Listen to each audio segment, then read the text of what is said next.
ওরে পিজ্জা দেখি তো পুরো খাইতে মন চাইতে আছে। পিজ্জা খাও নাই আইজো খাও। মামা তুমি যা বানাও ওইটাই সেরা। রয়্যাল ভাইয়া ফাস্ট ফুড আইটেমের মধ্যে বেটা যত ধরনের খাও না তার মধ্যে পিজ্জাটাই কোনো অনেক জনপ্রিয়। কথা তুই ঠিকই কইছিস বেটা। তুই আমার ঢাকা ভাই একবার খাওয়াইছিলি, মোটামুটি ভালোই মজা পাইছিলাম বুঝছো। আব্বু তুমি পিজ্জা খাইছো কোন সময়? আমি জীবনে পিজ্জা খাইও না আর সামনাসামনি দেখিও না। লিটন ভাই পিজ্জার নামই শুনছি কিন্তু আমি খাইয়ে দেইনি। রাকিব দোস্তে খাইছো? আমি খাইছি বেটা, বরিশালের পিজ্জা দরকার না। পদ হইবে না। তোরাল ভাইয়া আব্বুরা যেহেতু পিজ্জা খায় নাই, এগুলো এলো একদিন বরিশাল যাই পিজ্জা খাইয়ে। পিজ্জা খাইতে পার বরিশাল যাও লাগবে বেটা। পিজ্জা তো আমি বাড়ি বইয়ে বানাই খাই হইতে। বানাবি কেমন? আমার ঘরে তো ওভেন নাই। আরে ওভেন লাগবে না, মাটির চুলাই দিয়ে ভালো বানাইতে পারবো। মাটির চুলায় পিজ্জা বানাবি? হ্যাঁ ইনশাআল্লাহ ট্রাই করলেই হইবে না বেটা। তো লরাল ভাইয়া হলে আজকে হলে পিজ্জা বানাই খাওয়া। তাহলে আচ্ছা ঠিক আছে। ঠিক আছে চলো। পিজ্জা বানানোর পাইনা আমাকে ডো বানাইতে হইবে। আর ডো বানানোর পাইনা প্রথমে দিতে আছে ময়দা, নুন, চিনি, ইস্ট, গুঁড়া দুধ। শুকনো অবস্থায় এখন সবকিছু একলগে মিলাইতে হইবে। এখন কুসুম গরম পানি অল্প অল্প দিয়া মাখতে হইবে। ডো প্রায় হয়ে গেছে, এখন 2 মিনিট সয়াবিন তেল দিয়ে মালিশ করতে হইবে। বেটা পুরা পারফেক্ট একটা ডো হয়ে গেছে। হ্যাঁ বেটা ঠিকই কইছো। এখন এই ডো 1 ঘন্টার লেগে রেস্টে রেখে দেবো। এখন মুরার গোস্ত রেডি করতে হবে। প্রথমে দিতে আসি রসুন বাড়া, আদা বাড়া, মরিচের গুঁড়ি, জিরার গুঁড়ি, কালা গোলমরিচের গুঁড়ি, নুন, লেমুর রস, tomato sauce, oyster sauce, barbecue sauce. এখন সবকিছু একলগে মাখতে হইবে। এখন মুরার গোস্ত ভাজতে হইবে। আর মুরার গোস্ত বাজার পানে ফ্রাই প্যানের মধ্যে দিতে আসি অল্প একটু সয়াবিন তেল।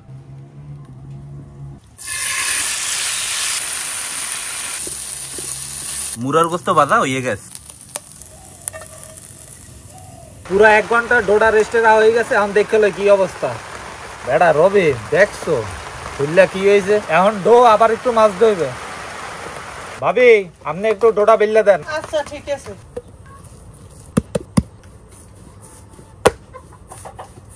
ভাবি রুটি বেলতে থাক। রল ভাইয়া তুই এক কাম কর, যে এই বান্ডের মধ্যে পিজ্জা সেট করবি এই বান্ডের মধ্যে একটু সয়াবিন তেল মাইকা। আচ্ছা ঠিক আছে।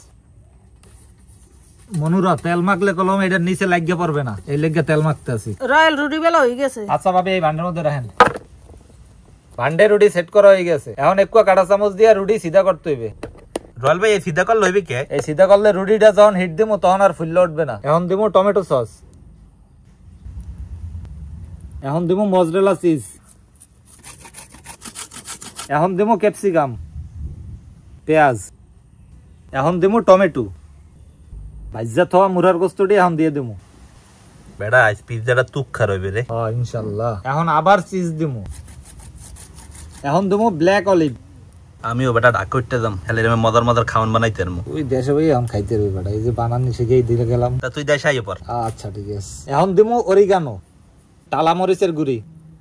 আমাকে সবকিছু গুছ এখন চুলাই দিলেই পিজ্জা হয়ে যাবে। রয়্যাল ভাই চুলার উপরে তো তাওয়া আর স্টেনার 5 মিনিটের মতো গরম করছো, এখন কি করবি? এখন চুলার উপরে পিজ্জা বসাই দেবো। আচ্ছা ঠিক আছে। এখন একটু হরাই দা ডাইকা তুমু। রয়্যাল ভাই আধা ঘন্টার মতো তো হয়ে গেল, এখন পর্যন্ত কি হয় নাই পিজ্জা? দেখে লই তারা। এ বেটা দেখকে তো মনে হইতেছে হয়ে গেছে। হ্যাঁ এটাই তো। একটু চেক দে রয়্যাল ভাইয়া, এই হলা দিয়ে গুতাই কি বুঝন যাবে রয়্যাল ভাইয়া? হ্যাঁ যদি হলার লাগে ময়দা লাগ যায় তাইলে মনে করবি হয় নাই। আমাকে পিজ্জা বানানো হয়ে গেছে, এখন আমরা চুলার দিয়ে নামাই রাখবো।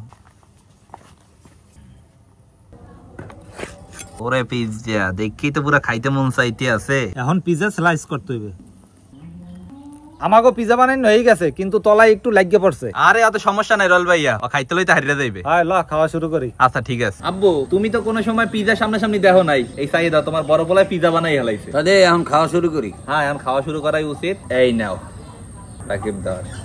লিটন ভাই যে পিজ্জা খাও নাই আইজো খাও, দেখি আল্লাহ নাম লইয়া কেমন লাগে। আমি লইলাম এক স্লাইস। আব্বু তো লাও পিজ্জা খাওয়া শুরু করি। পিজ্জা খাবি তো সস কই? ও সস তো আনা হয় নাই। আম্মু একটু সস লই যাও। এই নে সস দাও।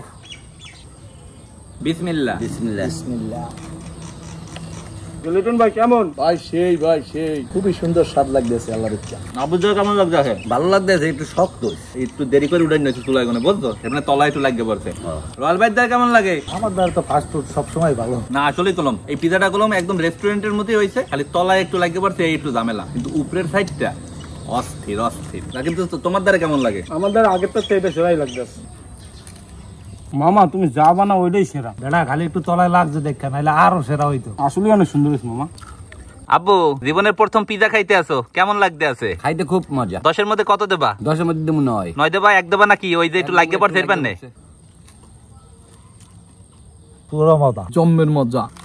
ভাই বানাইছে খুবই সুন্দর হয়েছে, আল্লাহর ইচ্ছা। রয়্যাল ভাই মাটির চুলায় যে পিজা বানাইবে এই আমি কল্পনা করিনি, এটাই হচ্ছে মূল কথা। এরপরও যা বানাইছে আলহামদুলিল্লাহ। লিটন ভাই 10-এর মধ্যে তুমি কত দেবা? আমি 10-এর মধ্যে 9 দিন। রয়্যাল ভাই কত দেবা? 8 দেবো। আমিও দেবো 10-এর মধ্যে 8। রাকিব কত দিবি? আমি 8.5। যাই হোক, সবার রেটিং কমার একটাই কারণ, তলায় একটু লাগবে এই। এছাড়া কিন্তু হেভি হয়েছে। তো আশা করতেছি আজকে এই মাটির চুলায় পিজা বানাই না ভিডিওটা আপনাকে সবার দ্বারাই ভালো লাগবে। সবাই ভালো থাকেন, আসসালামু আলাইকুম।